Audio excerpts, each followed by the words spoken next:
This is for Ben and Christine. So, in your view, what kinds of topics or approaches are well suited for the public for publication? And I guess for Ben, in terms of your doctoral approach, how do you find taking your PhD and turning it from a chapter into a journal? That's a particularly difficult process. And for Christine, how do you go about finding from all the folders on the desk of the interesting stuff that you're researching what you might publish? Yeah, okay, so I think the first part of that question, what topics, I was just in the library this afternoon looking at the various topics that people have, written about in the journal. And it goes from everything from the history of buttons to governor's dispatches. I think anything that's peculiarly Australian is worthy of writing about in a journal. I would say, I think, in terms of what I'd like to see going forward, just as a reader of the journal, I think we're at a really interesting time historiographically.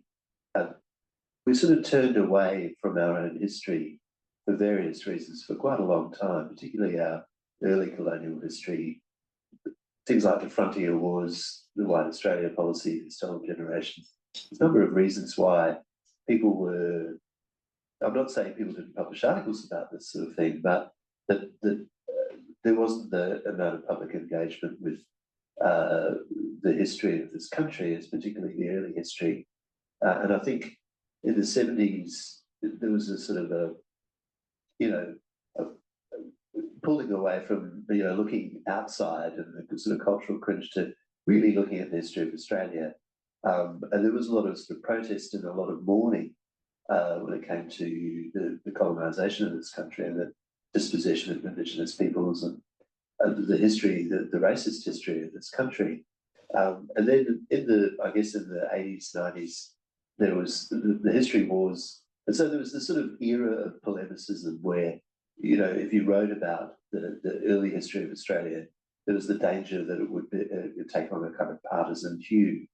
And I think really in the last 20 years, 10 or 20 years, we're in a kind of golden age of Australian history in which there's a new scholarship that has a very clear-eyed, very comprehensive and carefully factual approach that is, on the surface of it, is dispassionate. It's not dispassionate, but it's really looking at every sort of history in a cross-disciplinary way, looking at written history, looking at oral histories, and really trying to, it's a form of truth-telling where we're really trying to understand ourselves.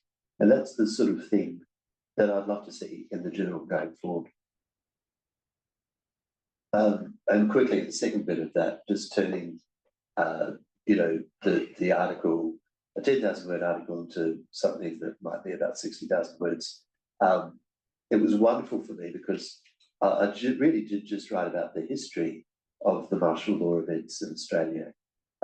Each event really fascinating, things like the Rum Rebellion just down the road, Johnston marching, everyone playing music and deposing Bligh.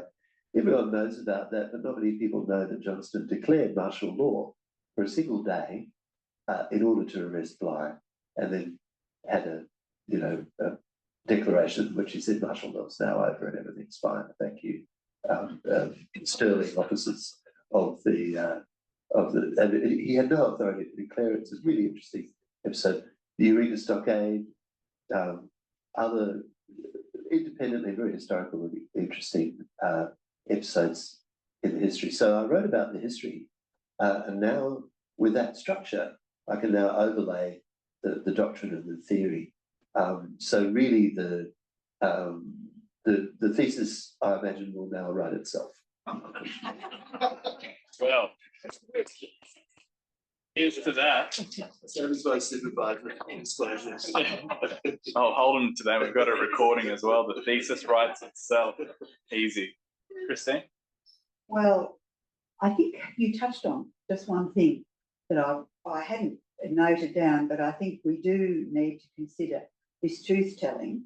Now, that I'm thinking in a much wider context, and that's one of the things the areas that I'm just about to address, I think in all of them, they would respond to that approach to truth-telling. Now, the topics that I've considered that would be really good for publication in the journal are new angles of Australian history and contributing to ongoing debates, shedding new light on things that haven't been or have been underexplored in the past.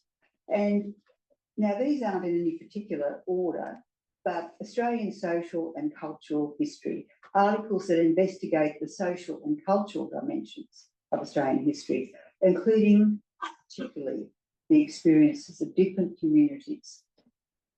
We haven't done that a lot in the journal, we really haven't. And I think there's a big opportunity. Australia is now a very diverse community, and there are stories that do need to be told. Obviously, Indigenous histories, research that contributes to the understanding of Indigenous Australian history, the history of resistance, we've talked about that, the impact of colonisation, contemporary Indigenous issues, they are all part of what we should be considering in this umbrella, if you like, of truth-telling. Political and economic history. We seem every day now to be consumed by politics, one way or the other. And it would be wonderful to have more articles, I think, because this is a particular interest of mine, more articles that consider the politics, not just the party politics, but the politics behind what often happens, because there is always political goings on, sometimes linked to party politics, sometimes not. Environmental and colonial histories. There's never been a time when that was not the most relevant thing. We're looking at the impact of climate change. Every day someone talks about it, and it would be great to have someone looking at the impact, the environmental impact of colonisation, not just what it's done to the Indigenous people, but at the same time, what we have done to the countryside just makes you weep. And I think that would be great for us to have articles that talk about that. I know that it's been discussed in other areas, but there is the possibility and opportunity for a historical approach. And I think also, and this is my final point, that approaches that put Australia in the global context. Now, we're never going to be up there with the big ones, but we are an important